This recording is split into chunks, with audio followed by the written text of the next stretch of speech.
Good morning, Chavra. Today is the 6th day of Menachem Av, beautiful Thursday morning, and we're going to begin the second chapter of Igeres HaKodesh, which is on page 86 in your Chayenu if you're following along. Being a recipient of divine kindness and love should elicit a feeling of humility and unworthiness rather than entitlement and grandiose. Achar Bisoy Peterburg, upon his arrival from Peterburg, Epistle 2, Beis, the Alter Rebbe sent this letter to his followers upon his release from the imprisonment brought about by the opposition of the Chassidim. This lashon hara, this slander, resulted from his selfless and tireless efforts to strengthen Chassidic movement and disseminate its teachings. His subsequent release also served as a nod of approval from the government for their continued dissemination. So the Rebbe's successive leaders of the Chabad Chassidic school of thought have taught that the Alter Rebbe's arrest resulted from an indictment voiced in heavenly court against his doctrine of clothing the teachings of Chassidism in intellectual terms. In fact, the very word Chabad, Chachma Bina Das, naming the movement he founded and teaching that he first articulated, is the acronym for, as we mentioned, Chachma Bina Das, wisdom, understanding, and knowledge, respectively. The same voice, moreover, disapproved of the fact that the Alter Rebbe beamed with these teachings at the Jewish masses. So the Alter Rebbe wrote this letter in order that it be clearly understood that his release from physical incarnation resulted directly from his being cleared of all spiritual charges. Indeed, a clear signal and an extra measure of strength was thereby given from above that the teachings of Chassidism be spread according to the Alter Rebbe's approach, promulgated, of making them accessible to all. Have become small from all the favors and from all the truths. These words were uttered by Yaakov as an introduction to his plea to Hashem that he save him from Esav. Although Hashem had previously assured him that he would accompany and protect him wherever he went, Yaakov nonetheless feared that all the kindness that Hashem had already showed him had been made small, meaning that it had reduced his merits, and he thought he used up all his merits already.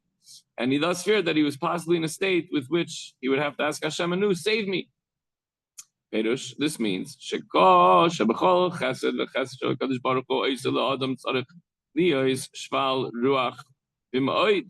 that with every single favor Hashem does for you, a person should become very humble. Not, oh, look how God takes care of me. Look how successful I am. Look how wonderful life is. No, in fact, we should be very grateful and very humble to Hashem. The supernal sphere of chesed is the right arm. From Shir HaShirim we read that the supernal sphere of chesed is the right arm. The right arm embraces me. Which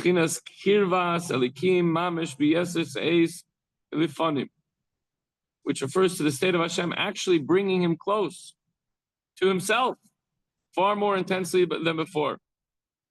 So every divine act of chesed brings a person closer to Hashem. And whoever is brought exceedingly close to Hashem, being raised aloft to great heights, so the higher Hashem brings you to Him, our humility should go, a person should become more humble. And when you're humble, it's like going lower and lower and lower. You're not physically going lower, but you become more humble, and that means your ego is driven down. From the pasuk says from Yirmiyahu that from afar Hashem has appeared to me. So when Hashem appears to an individual through a particular kindness that he gets, this should make a person perceive himself as being in relation to Hashem from afar, meaning humbly distant from Hashem. Alternatively, the pasuk may be implying that perceiving oneself as being afar is the very means by which to attain a state in which Hashem has appeared to me. As is known that all before me are as nothing. So when we feel, oh, look what Hashem did for me, everything is great. Really, before Hashem, we're nothing. So a being of even the highest conceivable spiritual level is of absolute no account indeed. It's nullified out of existence when in Hashem's presence. Before Hashem, nothing exists except for Hashem. In Cain, Kolshu, Kaimei, Yoser, Yoser, Kala, Va'ayin, Va'efes. Hence, whoever is more before him, whoever is closer to Hashem, the closer we get to Hashem, to realize the more nothing we are. By the way, you're more nothing than you were before. How could that be? Once you're nothing, you're nothing. But you know what I mean, right? More nullified, more. It's not even nullified. It's not even bittul. It's like mamish nothing. I don't know how you can be more of nothing. It's like nothing, not and non-existent. This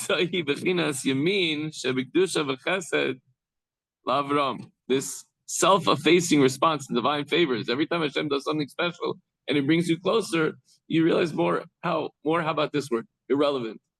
More not garnished, right? And the self-effacing response to by the way, to be genuinely humble is very, very difficult a lot of times. No, I don't deserve it. But deep in your heart, you hope you get that special aliyah. You know what I mean? Deep in your heart, you're like, no, you don't have to mention my birthday. I hope they mention my birthday. You know what I mean? It's like, so, okay, but that's on a very, but here, self-effacing response to divine favors is the level of the right side of holiness and of the chesed onto Avraham, the divine loving kindness that is bestowed upon Avraham. As the pasuk says, you grant truth to Yaakov, loving kindness to Avraham. By the way, where do we talk about this truth to Yaakov corresponding to the third base of Migdash? We're learning the Maimer in Shabbos afternoon. The first base of Migdash corresponds to Avraham Avinu Chesed, the second to Yitzchak, and the third to Yaakov, who represents truth. And that's why the third base of Migdash is going to be eternal and everlasting, because truth endures forever. When it comes to Avraham, Shamra Neichi Afar Ve'efer, Avraham says, I am dust and ashes.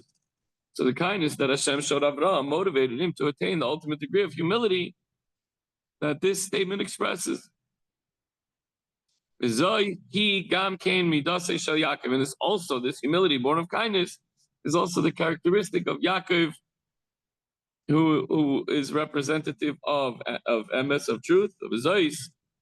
Snatzel al Yirasoi b'pnei Esav, Eloi dai loi b'avtachasoi v'hinei anochi imach, and therefore he justified himself for his fear of Esav, and did not regard Hashem's promise given to him. And Hashem says, "And behold, I will go with you. I shall protect you." So what? Why did he doubt it?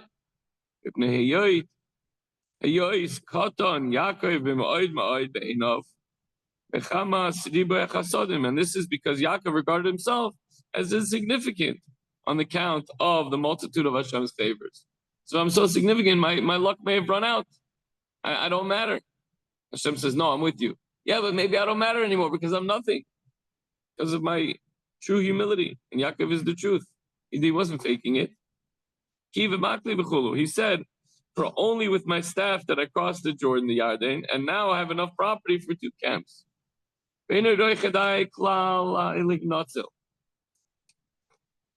Long today.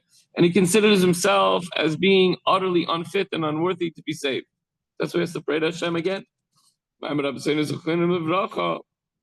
Shema, Yigraim, Hachet. Our sages expressed that Yaakov was apprehensive lest sin would cause him not to be saved. How could he even say that? It's like he's very humble. He's like, maybe I'll sin. But the fact is, we know that our avos were merkava. Whatever Hashem told them to do, they did, and they didn't have any will of their own. So he wouldn't come to sin. But this is the way he felt. He felt, I've become small. And what does that mean? It means, oh, I'm sorry, I missed it. For it appeared to him that he had sinned.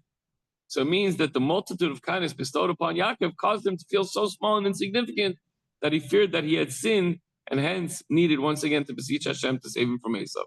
So because he felt so humble, he felt that he sinned.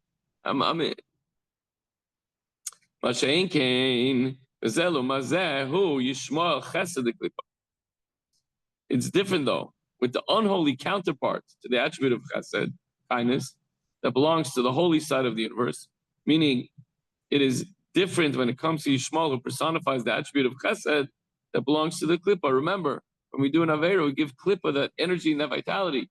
There's still all the different spheres within that klippa, and then the chesed from klippa gets energized.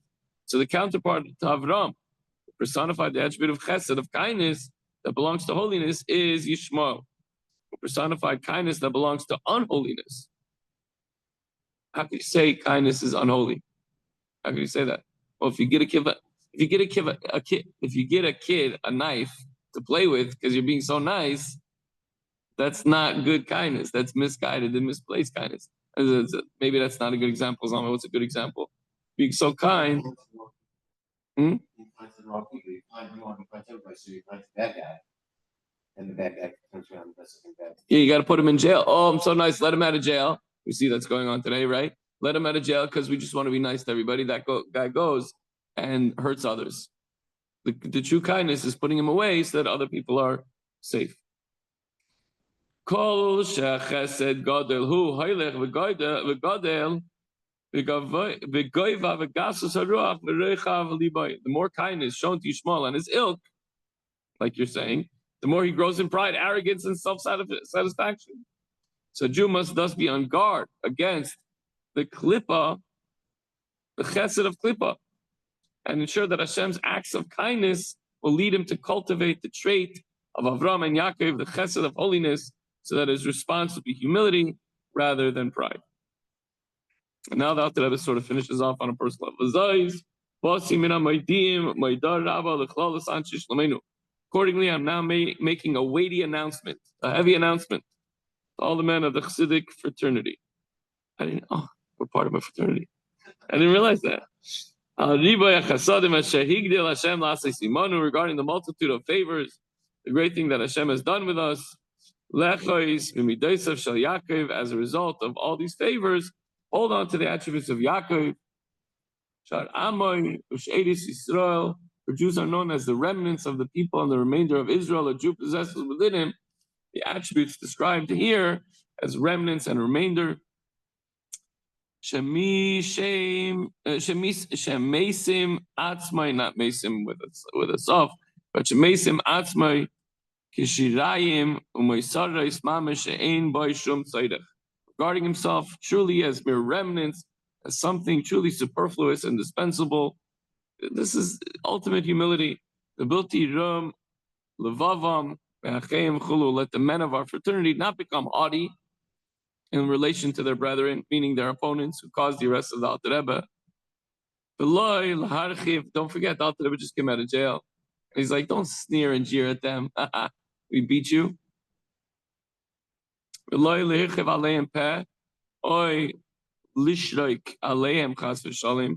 not jeer nor whistle derisively at them, heaven forbid, chas v'shalom.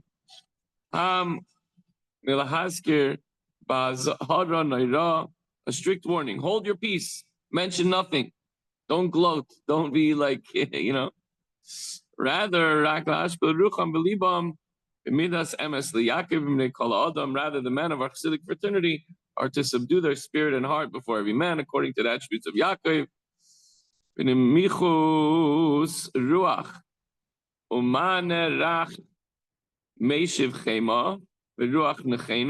humility. With humility and with a soft answer that turns away anger, and with a restrained spirit. Reminds me of like when you win a game against your rival team. Like, gotcha! It's like, good game, guys. High fives. Love you.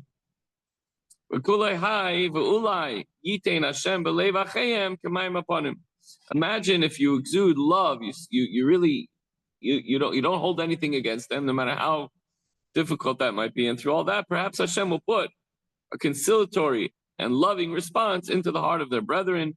For water reflects one's face, as we mentioned numerous times here in Tanya, so does the heart of one man reflect the heart of another. It's a little bit long today, we just concluded, but the takeaway for today's chevra, an improper perception. The more blessed I am, the more unique and special I must be. The proper perception is, the more blessed I am, the more Hashem looks after me, and the more humble. Here it says, the humbler, the more humble I should be. Okay. That's it for today, folks. Pat, good to see you online. Yuda, Randy, all you guys. Have a great day.